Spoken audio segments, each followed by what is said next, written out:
Hello student, कैसे हैं आप? आई होप आप अच्छे होंगे। मैं Ajay Kushwaha sir mathematics study centre में आपका स्वागत करता हूं। मैं आज क्लास 12th का एक नया वीडियो लेकर आया हूं जिसमें हम लोग मैट्रिसेस के बारे में डिस्कस कर रहे हैं। लेक्चर स्टार्ट करने से पहले मैं आपसे रिक्वेस्ट करना चाहता हूं कि यदि अब तक मेरे चैनल को आपने सब्सक्राइब नहीं किया है तो सबसे पहले मेरे चैनल को सब्सक्राइब कर लें। उसके बाद वीडियो को लाइक शेयर अवश्य करें। इसके साथ साथ वीडियो पे कमेंट भी अवश्य करें। तो कल हम लोग कल डिस्कस कर रहे थे types of matrices.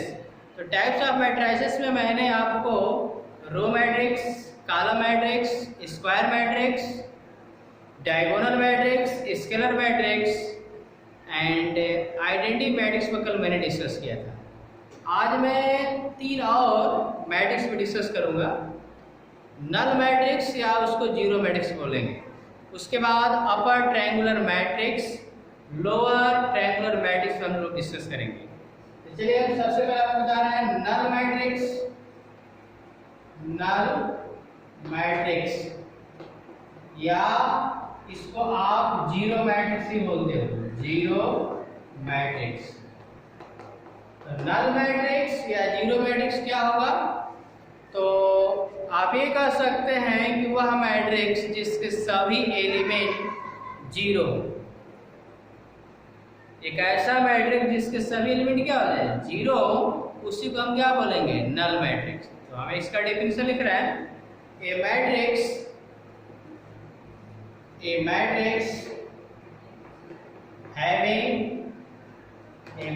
having all element are zero. All elements are zero is called null matrix.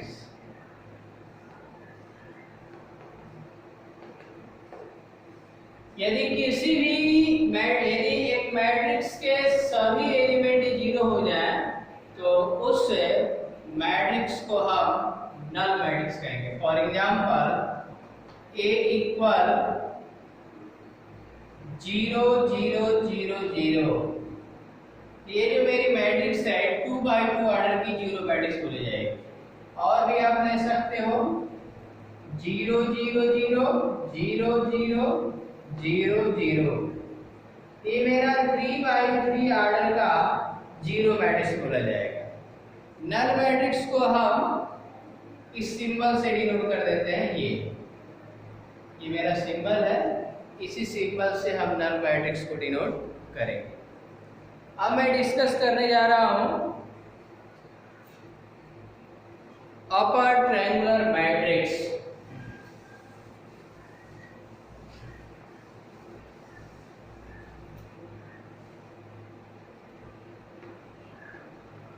Upper triangular matrix. Upper triangular matrix, एक और मैट्रिक्स है लोअर ट्रायंगुलर मैट्रिक्स। तो डेफिनेशन देखिए, a square matrix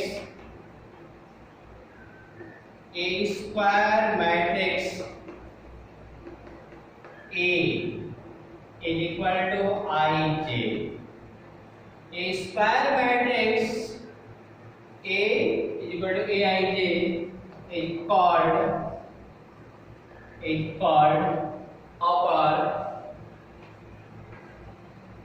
upper triangular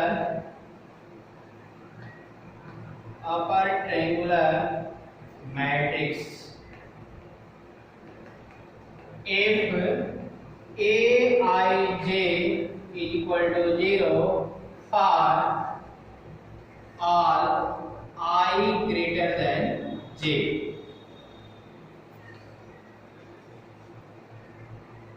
यहाँ पे कह रहा है कि ये मेरा ए मैट्रिक्स है, ये भी स्क्वायर मैट्रिक्स है, तो अपर ट्रायंगुलर मैट्रिक्स से कहलाएगा if Aij equal to 0, Aij equal to 0 बोला गया है और आगे लिखेगा for all I greater than 0। छोटा है वही एलिमेंट मेरे क्या होने चाहिए, 0 होने चाहिए। या ये सीधे सीधे ये कह सकते हो कि मेरा कोई मैट्रिक्स है तो वही स्क्वायर मैट्रिक्स, उसके लीडिंग डायगोनल के से नीचे के जो एलिमेंट है वो 0 होने चाहिए। मैं एग्जाम्पल एक लिख रहा हूं, A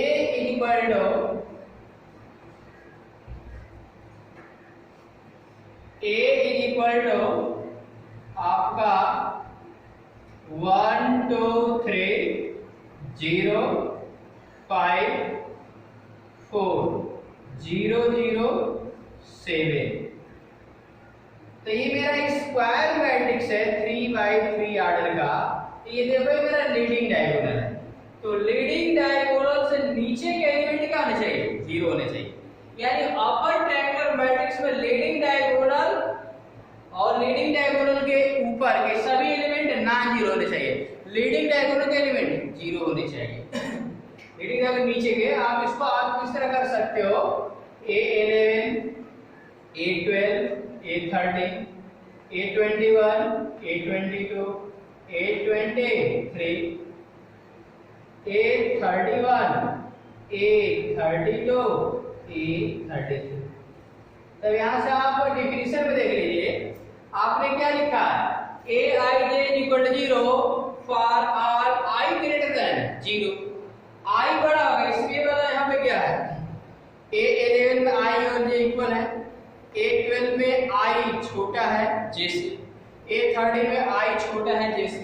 लेकिन यहाँ क्या हो गया, A21 तो I बड़ा हो गया और J छोटा है, यानी ये एलिमेंट 0 होने से देखो यहाँ पे 0 है। A22 तो इसमें दोनों इक्वल है, A23 I छोटा है J बड़ा है। A31 में चलोगे तो I मेरा बड़ा है और J मेरा क्या है, छोटा है, तो एलिमेंट देखो इसमें 0 है। A32 I बड़ा है J छोटा है, ये भी 0 है, A33 तो से इक्वल है। तो आप ये देख रहे हैं तीनों एलिमेंट मेरे क्या है, इसमें 0 है। और इसके बाद आपका है, इसको मैं रफ कर रहा हूं, इसके बाद आपका अगला जो मैट्रिक्स है लोअर ट्रायंगुलर मैट्रिक्स। तो लोअर ट्रायंगुलर मैट्रिक्स का भी डिफिनीशन यही सब रहेगा, यहाँ पे आपका चेंज हो जाएगा। आप लिखेंगे a square matrix A is equal to Aij is equal to lower triangular matrix if Aij is equal to 0 for, और यहाँ I ग्रेटर देन 0 है, I is less than J हो जाएगा। यानी कहने का मतलब कि जो मेरा स्क्वायर मैट्रिक्स दिया गया है उसके लीडिंग डायगोनल से ऊपर के एबव के एलिमेंट क्या होंगे, 0 हो जाएंगे। एग्जांपल आप देख सकते हो 3 0 0 5 2 0 7 9 8। ये मेरा क्या होगा, देखो लीडिंग डायगोनल से ऊपर के जो एलिमेंट है क्या है, 0 है। तो इसको हम क्या बोलेंगे, लोअर ट्रायंगुलर मैट्रिक्स। अब हम बात करेंगे equality of matrices. Types of matrix आपके लगभग पूरे हो चुके हैं, तो इनका डेफिनेशन आप याद लर्न कर लीजिएगा। हम बात करेंगे equality of matrices. Equality of matrices, equality of matrices क्या होगा, तो देखिए यहाँ पे डिस्कस ये करना है कि आपके पास दो मैट्रिक्स दिए गए हैं, मैट्रिक्स A है और मैट्रिक्स B है। ये दोनों मैट्रिक्स इक्वल कब होंगे ये हमें डिस्कस करना है। तो दो मैट्रिक्स आप लिख सकते हैं, matrix A and B are equal, matrix A and B are equal. इसमें आपके दो कंडीशन है, आप यहाँ पे कंडीशन नंबर इफ, उसके बाद फर्स्ट लिखोगे, पहला आपका होना चाहिए कि ऑर्डर जो है दोनों मैट्रिक्स क्या होना चाहिए, सेम होना चाहिए। First condition A and B का ऑर्डर क्या होना चाहिए, सेम, और सेकेंड कंडीशन उसके करस्पॉन्डिंग एलिमेंट इक्वल होने चाहिए। यानी हमारे दो मैट्रिक्स इक्वल तभी होंगे उसमें पहला कंडीशन उनका ऑर्डर सेम होना चाहिए। ऑर्डर क्या होना चाहिए, same. For example A equal to A B C D है और दूसरा हमारा सेट है 1 2 3 4, दूसरा मेरा मैट्रिक्स है। तो सबसे पहले इसका ऑर्डर देखिए, इसका ऑर्डर क्या है 2/2, इसका ऑर्डर क्या है 2/2। तो पहले इनके ऑर्डर को देखना है। तो ऑर्डर मेरे सेम हो चुके हैं। अब यदि ये इक्वल है, यदि यहाँ पे a और b इक्वल है तो इसका मतलब इसके करस्पॉन्डिंग एलिमेंट इक्वल होना चाहिए, यानी a इज इक्वल टू 1 होना चाहिए। यहाँ से क्या इंप्लाई करेगा, a is equal to 1, b is equal to 3, c is equal to b is equal to 2, b is equal to 2, c is equal to क्या होगा 3, d इज इक्वल टू 4। तो equality of matrices होने का condition है कि दो matrix equal तभी बोले जाएंगे जब उनका ऑर्डर सेम हो और कैरेस्पॉन्डिंग एलिमेंट इक्वल हो। यदि ये दो कंडीशन एग्जिस्ट होता है तो दोनों मैट्रिक्स इक्वल होंगे, अन्यथा इक्वल नहीं बोले जाएंगे। ओके, तो मैं अब आपका एनसीईआरटी में टाइप्स ऑफ मैट्रिसेस और इक्वालिटी ऑफ मैट्रिसेस पर ही आपके पहले एक्सरसाइज में उसी से रिलेटेड क्वेश्चन दिए गए हैं। तो मैं एक दो क्वेश्चन करा रहा हूँ, उसको देखिए। पहले इक्वालिटी ऑफ मैट्रिसेस से एक क्वेश्चन में करा रहा हूँ। इक्वालिटी ऑफ मैट्रिसेस से देखिए,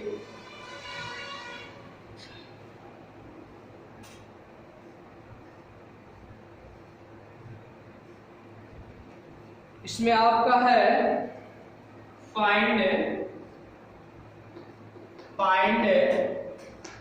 the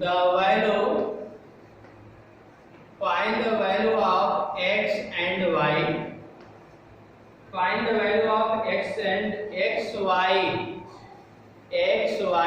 and z if such that a equal b, where a is equal to x minus 2 3 2z 18z y plus 2 6z and b equal yz 6y x 2y। आपको x find the value of x and x y and z such that a is equal to आप पे दिया गया है और b का भी value दिया गया है। दोनों a और b क्या है, इक्वल है। तो आप क्या यहाँ पे लिखोगे a इक्वल टू b, तो a का वैल्यू पुट करो। a का वैल्यू कितना है x minus 2 3 2z 18z y plus 2 6z equal yz 6 6y x 2y। तो सबसे पहले तो देखिए दोनों इक्वल है तो ऑर्डर सेम है कि नहीं। तो इसका ऑर्डर क्या है 2/3। इसमें देखिए फर्स्ट और सेकंड रो है 1, ये फर्स्ट कॉलम सेकंड और थर्ड, इसका भी ऑर्डर क्या है 2/3। तो ऑर्डर सेम है। जब ऑर्डर सेम है तो इसके करस्पॉन्डिंग एलिमेंट भी इक्वल होने चाहिए। जब x माइनस 2 का करस्पॉन्डिंग एलिमेंट क्या होगा, x माइनस 2 का करस्पॉन्डिंग एलिमेंट y होगा। तो आप यहां से लिखेंगे x minus 2 is equal to y, ये मेरा रिजल्ट होगा। इसके बाद आप 3 का करस्पॉन्डिंग एलिमेंट z, तो 3 इज इक्वल टू z। तो देखिए z का वैल्यू निकल गया कितना 3। इसके बाद आप यहाँ पे आइए 18z, आप यहाँ पे 2z 6 करोगे तो यहाँ से 3 ही आएगा। अब आप यहाँ पे आओ, इस एलिमेंट को लो 18z, इसके इक्वल होगा 18z, किसके इक्वल होगा 6y के। तो देखो z का मान कितना आ चुका है 3, 18 into 3 कर दो 6y। यहाँ से आपका क्या रिजल्ट आएगा, तो आप 18 into 3 by 6 is equal to y, 6 से डिवाइड कर दें तो 6 3 जा 18 यानी 9 is equal to y। तो y का कितना आ गया 9। अब बताओ x minus 2 is equal to क्या है y, यहाँ से y is equal to x minus 2 है, तो y का वैल्यू आपका 9 है, 9 is equal to x minus 2, तो 11 is equal to x। तो x का वैल्यू 11, y का वैल्यू 9 एंड z का वैल्यू 3। इस तरह आपको कंपेयर करके ये एक नंबर में आपका प्रूफ दिया जाता है, जिसको आप तैयार रखिएगा। ओके,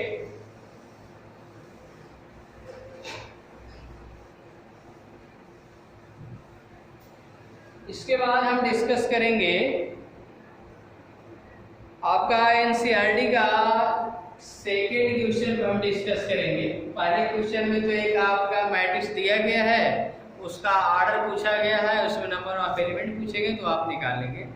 ऐसे कह रहा है इफ ए मैट्रिक्स है 8 element, what are possible order it can have, what if it has 5 element. अब आपको ये बताना है कि एक मैट्रिक्स है उसमें 8 एलिमेंट है, तो 8 एलिमेंट हैं तो कितने ऑर्डर का हम मैट्रिक्स बना सकते हैं।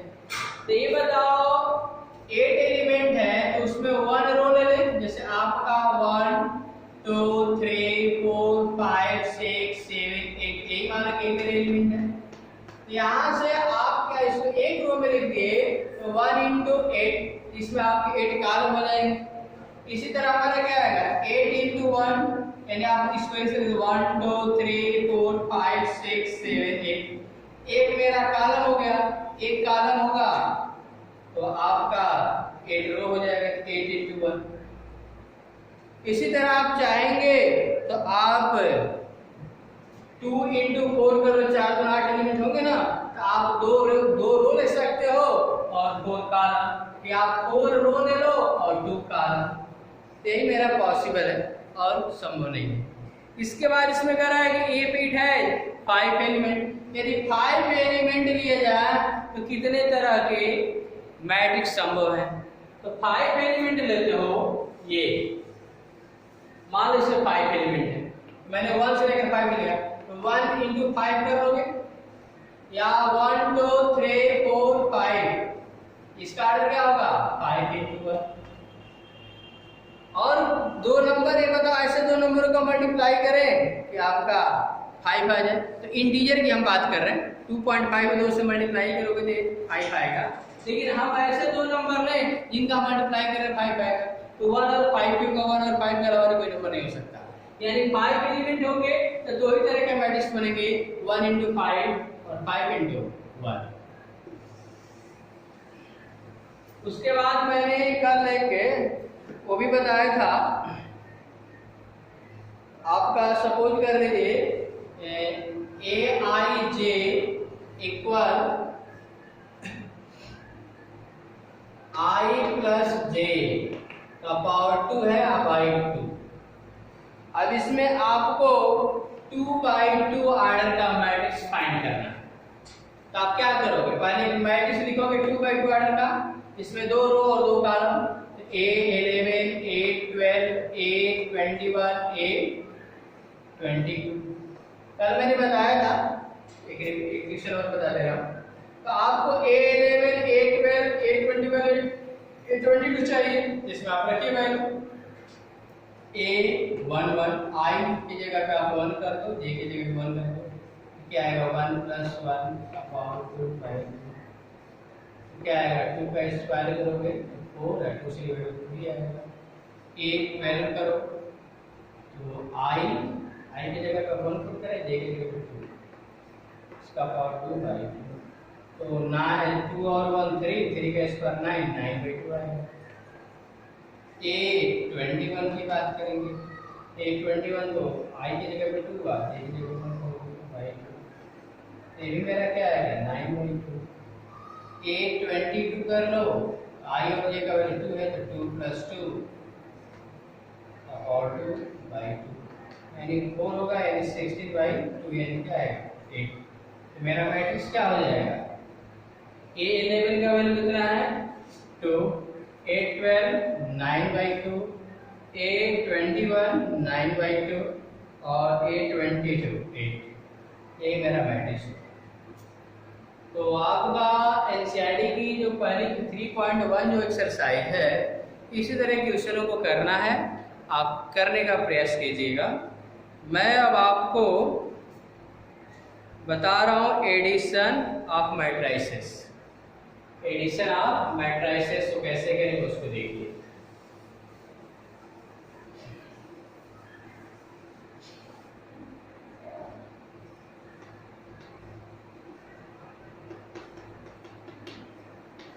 Addition of matrices, addition of matrices में 2 मैट्रिक्स, 3 मैट्रिक्स या मैंने बहुत से मैट्रिक्स को कैसे ऐड करेंगे। पहले फिलहाल बात करेंगे 2 मैट्रिक्स को हम कैसे ऐड करेंगे। तो जिस तरह मैंने इक्वालिटी ऑफ मैट्रिसेस में बताया कि 2 मैट्रिक्स यदि इक्वल हैं तो इक्वल तभी होंगे जब उनका ऑर्डर क्या होगा, सेम हो। उसी तरह 2 मैट्रिक्स को हम तभी ऐड कर पाएंगे जब उनका ऑर्डर सेम हो। यदि ऑर्डर सेम है तो हम करेस्पॉन्डिंग एलिमेंट को ऐड कर सकते हैं, यदि ऑर्डर सेम नहीं है तो हम ऐड नहीं कर सकते। तो आप ले सकते हो 1 2 3 4 5 8। दूसरा हमारा मैट्रिक्स है B 3 6 -2 0 11 7। तो पहले तो यहाँ पे इसके ऑर्डर पे डिस्कस करिए। First row, second, third, column first और सेकंड, यानी 3/2 ऑर्डर है। यहाँ भी वही है 3/2 ऑर्डर।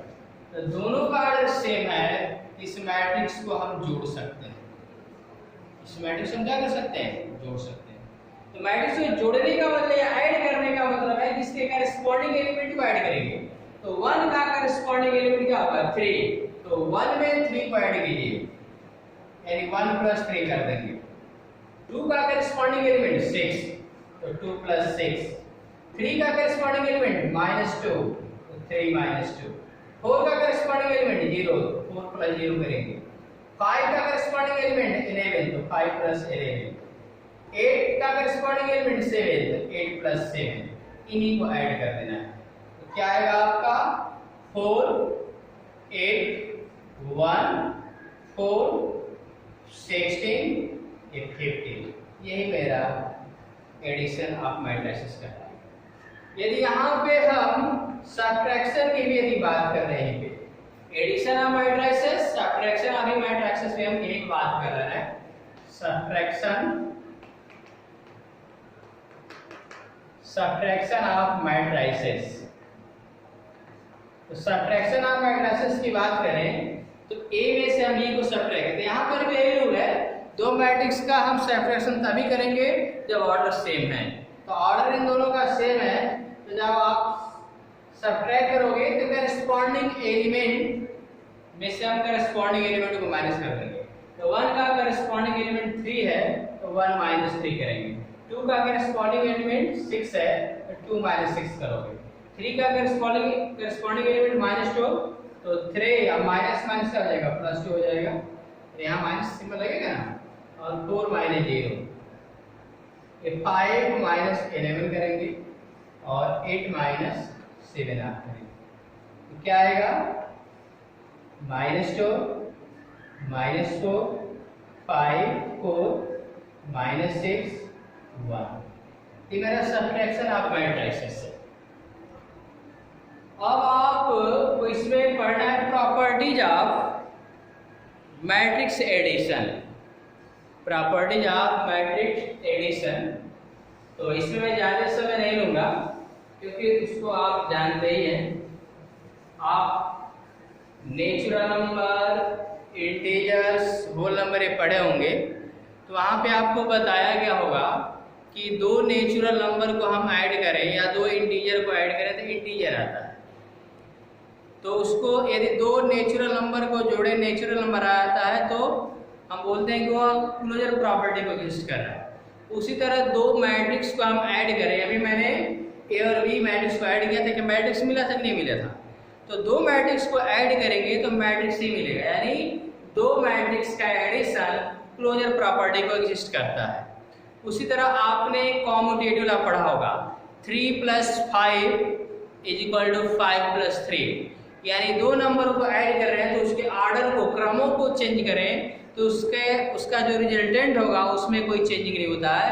उसी तरह मैट्रिक्स ए में मैट्रिक्स बी को ऐड करें, मैट्रिक्स ए में मैट्रिक्स बी को ऐड करें तो या बी में ए को ऐड करें तो उसका जो रिजल्टेंट आएगा, यानी जो नई मैट्रिक्स मिलेगी उसमें भी कोई चेंजिंग नहीं होगा। यानी प्रॉपर्टीज ऑफ एडिशन मैट्रिसेस में आपका पहला है कि दो मैट्रिक्स का एडिशन क्लोजर प्रॉपर्टी को एग्जिस्ट करता है। क्लोजर प्रॉपर्टी को क्या करता है? एग्जिस्ट करता है। Second, commutative law. Commutative law भी क्या करता है? Exist. Third, associative law.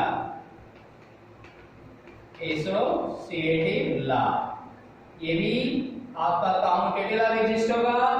Associative law में क्या होगा? तीन मैट्रिक्स ले लेंगे, तो तीन मैट्रिक्स लेंगे और उसमें यानी आप किस तरह करोगे? a + b + c = a + b + c, यानी आपके पास तीन मैट्रिक्स है तो फर्स्ट मैट्रिक्स को ऐड करके थर्ड को ऐड करो, या लास्ट में मैट्रिक्स को ऐड करके फर्स्ट को ऐड करेंगे तो इसका जो वैल्यू आएगा सेम ही आएगा। इसके बाद आपका आता है fourth, distributive law. Distributive law, तो डिस्ट्रीब्यूटिव लॉ में क्या होगा? तो डिस्ट्रीब्यूटिव लॉ ये होता है a × b + c, a × b + c। तो अभी इस पर फिलहाल हम बात नहीं करेंगे क्योंकि मैंने आपको मल्टीप्लिकेशन ऑफ मैट्रिसेस नहीं बताया। अब मैं बात करूंगा एग्जिस्टेंस ऑफ आइडेंटिटी। फोर्थ है existence of identity. Existence of identity, तो एग्जिस्टेंस ऑफ आइडेंटिटी में a + 0, a + null matrix = null matrix + a = a। यदि किसी मैट्रिक्स में नल मैट्रिक्स को जोड़े तो वही मैट्रिक्स आता है। जैसे 0 में आप 3 ऐड करोगे तो 3 आता है, तो 0 को एडिटिव आइडेंटिटी बोलते हैं। उसी तरह किसी मैट्रिक्स में 0 मैट्रिक्स को जोड़े तो वही मैट्रिक्स आता है, तो 0 क्या बोलेंगे? 0 is additive identity of matrices. इसी तरह आपका लास्ट टॉपिक है, लास्ट इसकी प्रॉपर्टी है एग्जिस्टेंस ऑफ इनवर्स।